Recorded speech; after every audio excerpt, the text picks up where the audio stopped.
Hey everybody, greetings from Baltimore. My name is Helium Lemon 15. Today is July 10th. We're back here with more Hylics in the Palace of Malice, or whatever this place called. There was like a switch here, and we lowered the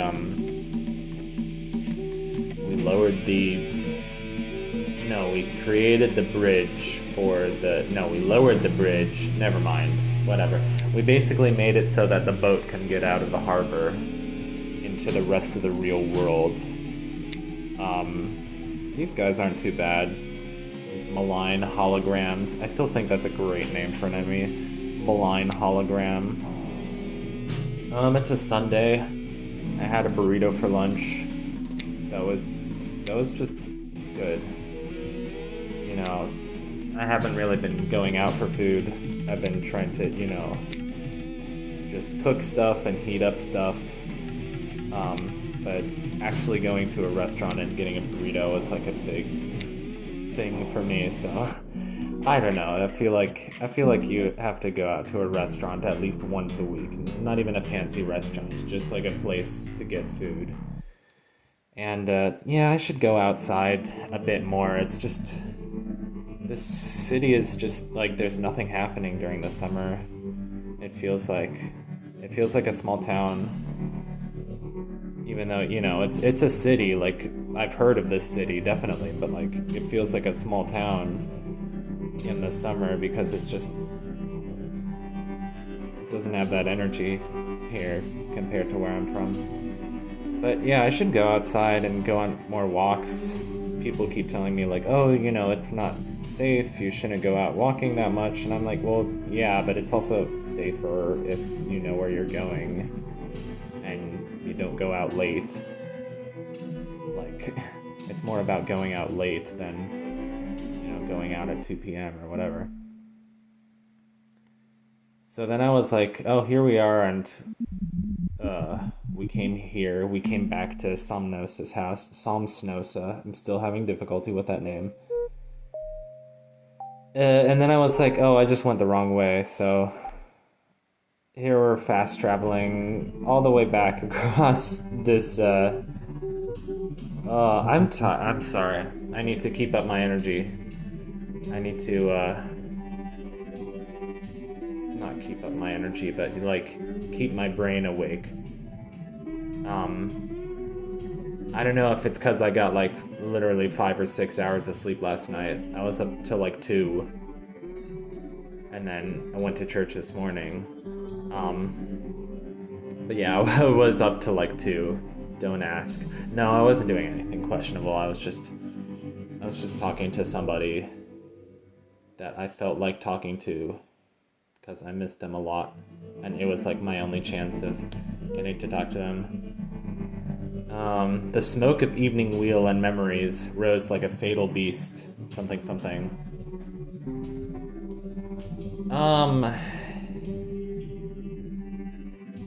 Yeah, so as much as I hate to say it, I feel like the game just gets more tedious from this point on. Like, the enemy fights get more tedious. Every area from now on is just like a fucking horrible maze of tediosity. And then I was actually surprised when this happened. I was like, oh, whoa, what's going on? But it's a transition. Wayne caress many vents, though will he avenge his creature? Thanks to governments, render the zesty truth, amidst skeletons, embrace the doom. Meanwhile, at the Moon Palace, Gibby destroys. Soon the monochrome Mal prison will be mercifully pardoned. Mercifully? Mercifully? Why'd I try to say that with like 3 syllables instead of 4? Because mercifully, that's 4 syllables. Anyway, it doesn't matter. Yeah, so since Gibby is like a insane tyrant ruler, you can like kill people during these scene transitions.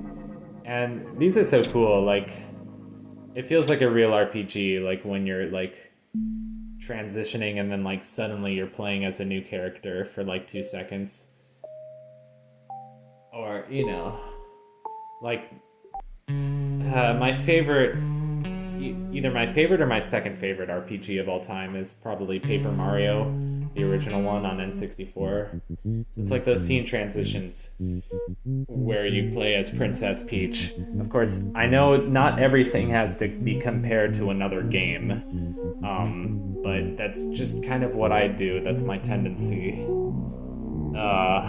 So I guess I really tend to rely on the optimize button, and sometimes it kind of does things that I don't expect. And during off especially, I learned that, wait, not off, suits. No, not during suits. Well, whatever. During one of these games, I learned not to rely on the optimize button too much. Off didn't have an optimize button, but it should have, because the combat system in off was like insultingly simple. There weren't that many like clothes that, they were better at this but worse at this, and like weapons that were worse but increased your HP, and I'm always like terrible at making decisions when it comes to those kinds of things. I'm like, well, I'll just go with the weapon that has the more offense, I think. Now that Somnos is in your party, you can convert these bugs into strength somehow. So that's finally, like, now that we see all these white bugs. The bobolinks at noonday sing more softly than the softest flute, and lightlier than the lightest lute. They're fairy something something. I like that, it's very Shakespearean. Squirrel food, I've got your squirrel food. Nah, well, I mean, I would, but I can't afford it. So, don't pick on me for not being a trophy husband. This is important at some point, I think. I just don't remember when. It's like 9 different symbols and shapes. Oh, I should have fast forwarded this part probably. I was getting out my phone and taking a picture of it. Thankfully that wasn't too long. These islands just look so random. They have such random shapes. They're not any islands with like distinct shapes, which I know is a stupid thing to complain about, but... So, these are some of the same symbols that we saw over there. Excuse me. Maybe we go back and, like, input a code or something using those symbols. But, I recorded a bunch of this game, and I'm now doing it in post. And once I record over all of that, I think I'm going to take a look at the walkthrough and just see what I missed.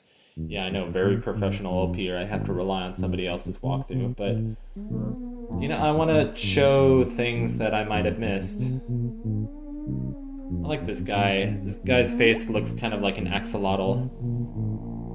I had a dream about axolotl. I had a dream about, like, it was basically like Funtime Foxy from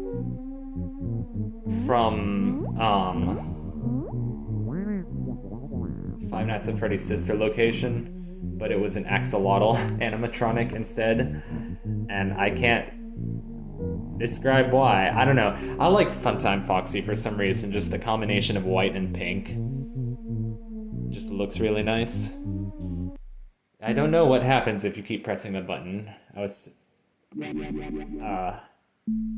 think I have an odd tendency in video games to, to be cautious and to take people at their word rather than trying things out for myself. Yeah, here is a layout of how the maze works, but instead of memorizing that layout, I would honestly rather push every single tombstone in this place and just brute force it like that, because it takes way less brain power. So yeah, bear with me as I do that. There are also these ghosts who chase you around. I guess they're not terrible, but I still hate them. They're really annoying to fight because they are impervious to most attacks. They will avoid them. So you usually have to get like a magic attack, and that uses up your magic points. But at this point in the game, Wayne has a lot of magic points, and I'm not exactly sure why. Well, maybe it's because of the parasite crystal. I'm not sure. There's another ladder. So let's check out this ladder. Oh god, these enemies. These are the most like horrible looking enemies. Like, look at them. They just look like meat flesh. They just look horrible. But here is one of my favorite enemies in the game because it's probably my favorite enemy in the game because it's a Zappa reference. The Mustelid. So deploy space shurikens. Yeah. Align holograms. Mustelid ripped your flesh. Now, a mustelid is basically a name for, a family of rodents, I guess, which includes weasels, and it's the famous Frank Zappa album, Weasels Ripped My Flesh. So, glad to know that Mason Lindroth knows his music. I believe Mason Lindroth probably did all his own guitar playing for the soundtrack of this. It's a very distinct RPG soundtrack that's just like sort of... This whole RPG feels like, California in the 60s and like the beatnik culture, the beat poetry. And I really love the soundtrack because it totally evokes that. It's not exactly a groundbreaking soundtrack. I mean, it's kind of weird and it's kind of avant-garde, which is always fun. But it's interesting that he did get like a quote-unquote professional musician for the second game, Hylics 2. Which, by the way, there is a Hylics 2, and it's interesting because it's in 3D. So it's probably pretty crazy. I don't actually have a controller for PC games, and sometimes I prefer to play 2D games rather than 3D games just because I tried playing ukulele with keyboard controls, and then I said I'm never playing another 3D game with keyboard controls again. Now, I'm sure there are people who can make it work. I'm sure, you can play Mario 64 on keyboard controls if you really want to. Which, speaking of which, Mario 64 was in the same dream. I had a dream about, there was this, like a painting from Mario 64, but it was, I can't describe it. It was, below the wall in, a corner. Not below the wall, but, the wall came out, but, I was on the second floor, and, the painting was just below, where the wall came out. And then I remember, scooching myself into, a very specific position, and then I was gonna, do the Mario 64, long jump to get into the painting, and, I remember being well, I got to stick my face in the painting, so that I must be able to get in. I just barely made the jump, and I, hung on for dear life and stuck my face into the painting. Because Mario 64, usually, if you can at least get your body into the painting, then you can enter. But, in Mario, his whole body is, one hitbox. Yeah, that text went by so fast that I didn't see what it was, but in editing, I freeze framed it and it said I got 2 frozen burritos. It was someone stashed these frozen burritos here, now they're yours. Always nice when you rummage around and find things that you can just have. It's totally not stealing, it's just borrowing. Like, you know, I'm borrowing my roommate's frozen food right now because he's not here for the summer and I need sustenance. So, you know how it is. He has like enough hot dogs to last me for like 2 weeks. So I don't know. That's probably a hyperbole, but like, yeah, anyway, here's another ghost fight, yay.